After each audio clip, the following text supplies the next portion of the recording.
10, 9, 8, 7, 6, 5, 4, 3, 2. Assalamualaikum warahmatullahi wabarakatuh. Alhamdulillahirabbil Salatu wassalamu ala asyrofil anbiya'i wal mursalin wa ala alihi washabbihi ajmain.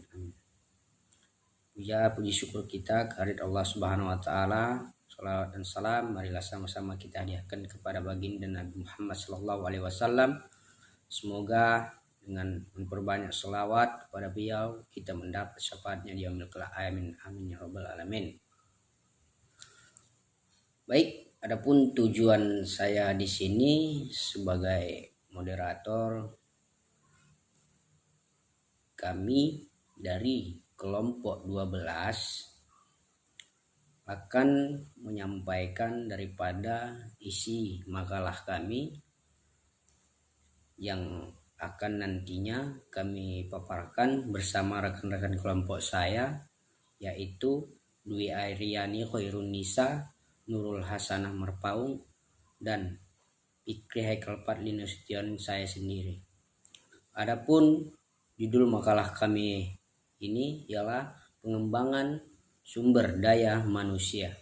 Perkenalkan, nama saya Dwi Aryani Khairun Nisa, NIM 0201193143. Perkenalkan, nama saya Nurul Hasanah Marpaung, NIM 0201192044 dari jurusan Akhwalus Saksiyah 4D. Di sini kita masuk ke dalam pengertian sumber daya manusia. Pengembangan sumber daya manusia adalah suatu rangkaian kegiatan yang dilaksanakan dalam interval waktu tertentu dan desain untuk melahirkan perubahan sikap, mental, dan keahlian karyawan sehingga mereka mampu menyelesaikan penugasan yang berhubungan dengan peran dan tanggung jawabnya di masa depan. Pengembangan sumber daya manusia ini juga salah satu cara dalam menghadapi tantangan yang berkaitan dengan dinamika persoalan sumber daya manusia seperti turnover karyawan, yaitu karyawan yang kompeten terbatas. Menurut Leonard Nadler, pengembangan sumber daya manusia adalah sebuah rangkaian aktivitas perusahaan yang dilakukan dalam waktu tertentu dan dirancang untuk merubah sikap karyawan. Selanjutnya yaitu strategi pengembangan sumber daya manusia. Dalam penerapan strategi pengembangan sumber daya manusia ini, pada dasarnya hanya memberikan sebuah pendidikan dan pengembangan keterampilan. Namun, bukan hanya itu saja. Divisi sumber daya manusia juga mengajarkan mengenai loyalitas dalam bekerja. Untuk penjelasan lebih lanjut, bisa simak paparan berikut ini. Yang pertama, memberikan penghargaan kepada karyawan.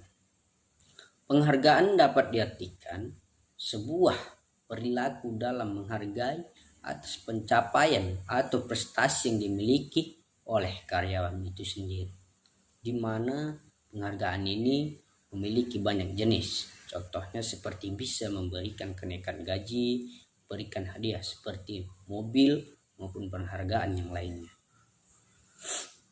Tujuan dari pemberian penghargaan ini agar karyawan yang lain bisa termotivasi, yang nantinya diharapkan akan banyak karyawan yang termotivasi dan menjadi lebih baik dalam memberikan sebuah kontribusi terhadap pengembangan perusahaan. Contoh kontribusi yang bisa dilakukan adalah seperti memiliki keahlian yang tinggi dalam presentasi sehingga perusahaan lain bisa dengan mudah melakukan kerjasama karena melihat dari cara presentasi salah satu karyawan yang sangat baik. Baik, selanjutnya akan disampaikan oleh rekan kelompok saya, yaitu Dwi Aryani Khairun Nisa. Para saudari, saya persilahkan. 2. Mengadakan program pelatihan. Strategi pengembangan sumber daya manusia selanjutnya yang bisa dilakukan adalah mengadakan sebuah program pelatihan, di mana program pelatihan ini nantinya akan diikuti oleh karyawan perusahaan. Dalam program pelatihan ini juga terdiri dari beberapa jenis yang ditawarkan, seperti skill training, pelatihan ulang, creativity training, cross-functional training, dan team training. Skill training ini dilakukan untuk melatih dalam mengembangkan keterampilan yang dimiliki oleh setiap karyawan. Selain itu, ada juga creativity training yang bertujuan untuk melatih kreativitas yang dimiliki karyawan perusahaan, sehingga nantinya kreativitas tersebut bisa dikembangkan agar menjadi lebih baik untuk tim training. Ini memberikan pelatihan bagaimana melakukan kerjasama dalam satu tim. Yang ketiga yaitu memberikan kesempatan untuk menuangkan ide. Strategi yang pertama adalah dengan memberikan kesempatan kepada setiap karyawan untuk menyalurkan ide yang dimiliki, di mana ide yang disalurkan ini seperti bagaimana rancangan produk dalam suatu perusahaan untuk kedepannya. Karena sebuah ide yang dikeluarkan oleh karyawan harus didengar dan dipertimbangkan jika sesuai, sehingga nantinya jika perusahaan menyetujui ide atau gagasan tersebut, bisa membuat produk atau layanan yang baru yang berada dan terlihat menarik di sisi perusahaan. Produk baru ini akan membuat bisnis yang berpotensi untuk mendapatkan keuntungan lebih banyak di sisi karyawan yang menuangkan ide. Ini akan membuat mereka merasa dihargai. Dan di sisi konsumen, mereka akan lebih banyak mendapatkan pilihan produk atau layanan yang bisa dipilih. Selanjutnya ialah fungsi pengembangan sumber daya manusia. Setelah mengetahui strategi dalam pengembangan sumber daya manusia yang efektif bagi sebuah bisnis, selanjutnya adalah mengetahui fungsi dari pengembangan sumber daya manusia dalam identitas bisnis. Dengan memperhatikan seluruh sumber daya manusia dalam organisasi, tentu akan membuat bisnis Anda menjadi lebih baik dan berkualitas.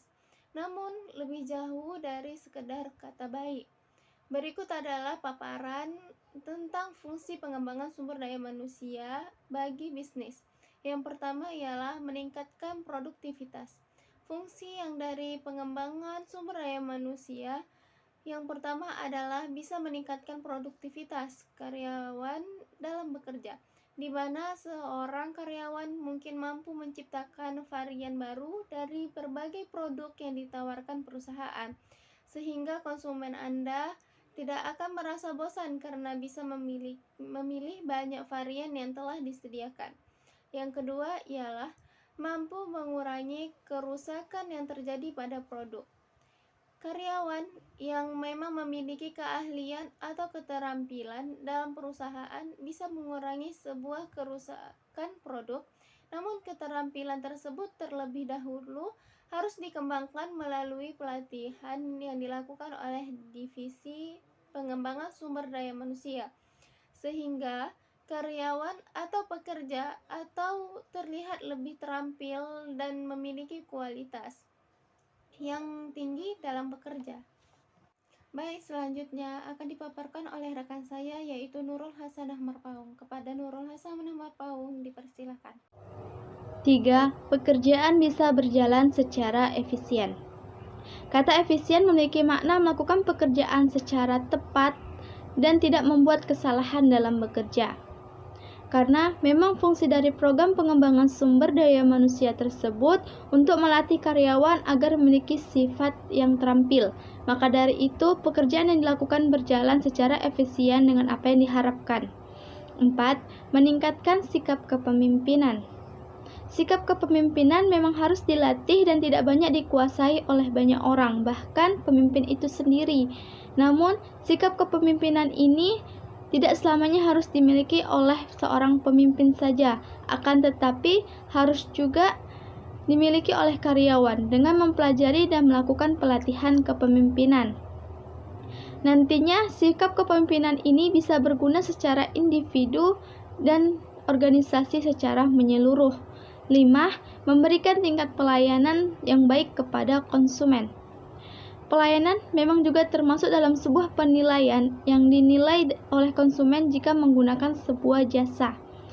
Maka dari itu, berikan pelayanan yang baik kepada konsumen agar mereka merasa nyaman. Untuk meningkatkan pelayanan yang lebih baik, maka diperlukan sebuah pengembangan sumber daya manusia agar para karyawan bisa meningkatkan pelayanan yang baik kepada konsumen sesuai standar. 6. Menciptakan moral yang baik bagi karyawan. Adapun moral yang dimaksud di dalam hal ini adalah sebuah sikap yang harus diterapkan oleh manusia atau karyawan dalam melakukan pekerjaan. Moral yang baik contohnya seperti memiliki sikap disiplin, tidak terlambat masuk kerja, atau royal terhadap pekerjaan. Selain itu, pekerjaan juga harus dikerjakan dengan tepat waktu tanpa menunda untuk mengerjakannya. 7. Mampu meningkatkan balas jasa. Mengenai balas jasa ini merupakan kata lain dari kata upah atau gaji yang diberikan kepada pekerja, di mana upah atau gaji ini sebagai sebuah balas jasa karena meluangkan waktu dan tenaga untuk bekerja di perusahaan tersebut. Hal ini bisa ditingkatkan jika pekerjaan dilakukan oleh karyawan semakin baik. Itulah presentasi dari kelompok kami, kelompok 12. Semoga bermanfaat, kurang lebihnya kami mohon maaf. Billahi taufik wal hidayah. Wassalamualaikum warahmatullahi wabarakatuh.